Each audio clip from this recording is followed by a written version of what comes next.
Hey y'all, it's Kat. Welcome back to my channel, and welcome if you're new. I appreciate you stopping by. We've got a chicken recipe for you today.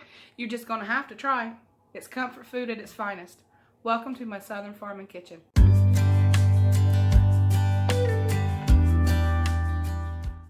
Okay, y'all, I just wanted to say really quick again, thank you so much for dropping by. And to make sure you check out the playlist and all the other recipes that have been created for you this week. This has been a great collaboration with some wonderful channels, and I'm so privileged to have been a part of it. All right, y'all, let's make them chicken and dumplings. All right, y'all, so this is how I make my chicken and dumplings.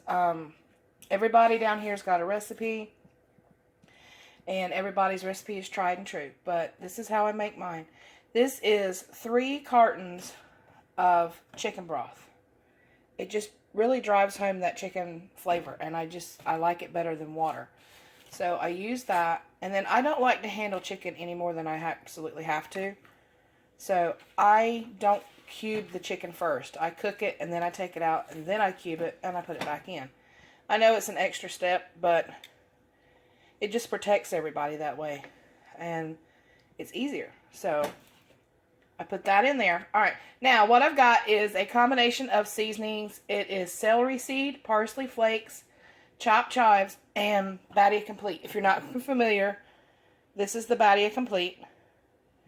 And I use it in so many different things. And I use 1 bay leaf. All of the ingredients are going to be down in the description. So I put that in there. Just give it a little stir. And it'll all come together. Just like that. And I'm going to simmer this on about medium. It'll cook really well on medium. Just like that. It already smells good, y'all. I'm not even kidding. Just like so. Alright, so I'm going to let that cook.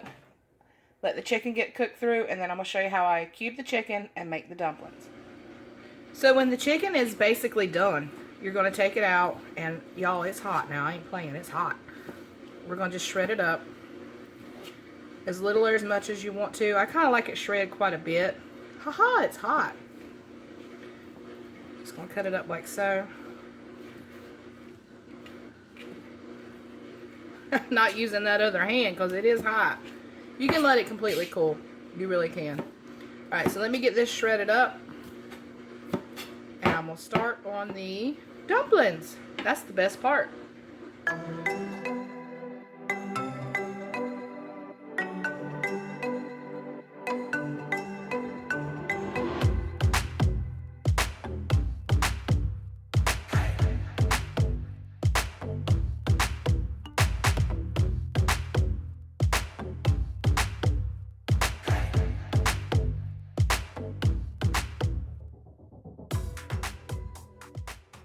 There are literally a bazillion ways to make dumplings, and over the years I've done it many different ways, but I'm going to show you guys how to do it this way.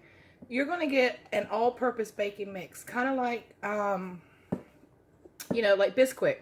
This is just the Food Line brand of Bisquick. So you're going to get this, and you're going to put in a bowl, kind of a deep bowl. You want to add 1 2/3 cup of the mix. So I've got in 1 cup already. We'll add the 2/3, just like so. And then you're going to add about 1/8 of a cup of melted butter. And then we're going to start with 1/4 of a cup of milk. We're just going to start with that. You're going to get it to the consistency that you want, and you'll see what I'm talking about here in just a second. I do make it with flour, just from scratch, from the beginning with flour, but these just have a better flavor to me. So as you can see, it's still kind of dry, and your color is going to change a bit with that, the butter, so don't worry about that. Just use your spatula, make sure you get everything up, and then I'm going to go in with a little more milk. I'm just doing it, you know, like 1/4 cup or 1/8 of a cup at a time, just till I get that consistency I want. I don't want to make it too wet. As you can see, I do need more. I'd rather add a little bit at a time than to add too much and have to start all over.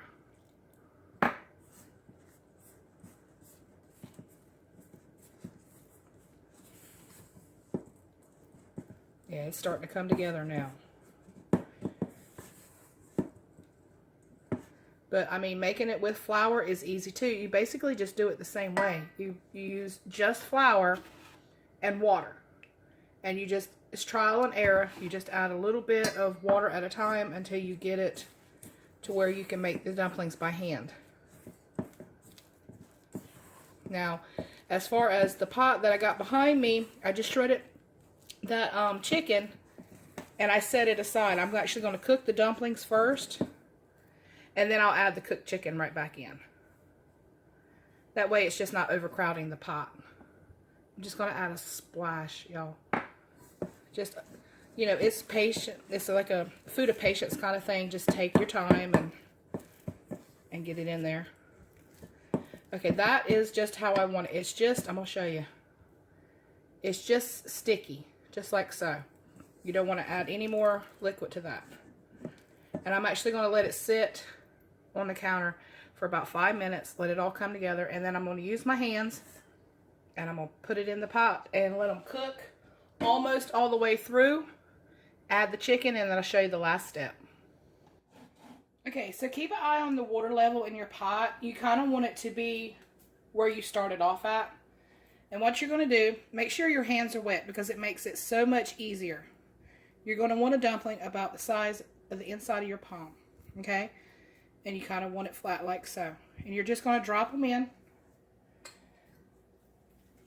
And you can, I mean, you can make them any size you want. If you want smaller ones, that's fine. But, like I said, totally up to you. So, like I said, keep your hands wet or you're going to start having this mess here on your hands. But you're going to mush them down together, just like so. And you're just going to drop them in. And they're going to start to float here in just a second. So I'm going to go ahead and get these made up and then put the chicken in.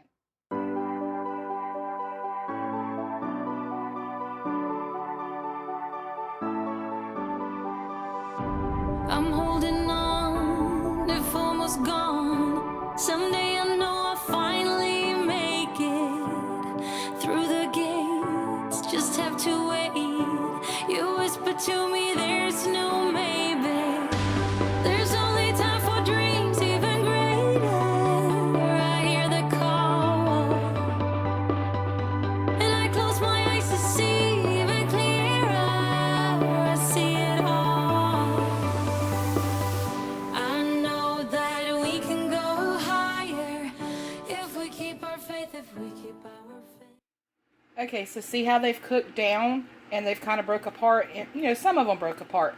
That's actually exactly what I wanted it to do. It does it every time, and that's exactly what I wanted. I wanted that rustic dumpling.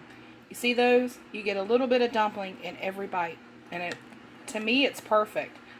Now, if you're looking for perfect dumplings, you can make them with the flour. With the flour, they tend to not fall apart, but with these, you get that gravy, just like that. And those little bitty, just a bite of dumpling in every single spoonful. Y'all, that's exactly what I was looking for. I love it when a plan comes together. Alright, so now what I'm going to do is I'm going to add my chicken back to the pot. Woo! Slide in there. And I'm going to gently, very gently, because those dumplings are about as broke up as I want them to be. And there you go, just like that. The chicken is back into the pot. Alright, now I'm going to let it simmer, just like it is, on medium for a few more minutes. Alright, so this next step is absolutely, positively optional. But I add a can of cream of chicken soup. Yep, I do. Yeah, I don't know, it just adds a little something to it. If you don't like cream of chicken, you can omit the step. You really don't have to put it in there. Y'all. Look at that. Oh my goodness. If that's not country cooking at its finest. Alright, and then one more step that is absolutely, positively optional is half a stick of butter. Now, y'all, You can leave the chicken out, the cream of chicken out, but I wouldn't leave that butter out. Sorry, we're steaming here. Alright, so now what I'm going to do is I'm going to cut it down to low. And I'm just going to leave it there until we're ready to eat. This is perfect, in my opinion. And now it's time to eat, y'all. Look at that. Look how perfect that is. To me, it is. That's exactly how I like mine. That is country cooking at its finest. A little bit of dumpling in every bite. Okay, y'all, I hope you enjoyed that video. I hope it gave you some inspiration to get in there and make some comfort food. And don't forget to check out the other recipes in the link below, because these ladies have worked hard and they're just a great group of ladies. So make sure you check out their recipes. All right, y'all, if you enjoyed today's video, please give me a thumbs up. Subscribe if you're new, and I'll catch you on the next one. Take care, y'all. God bless.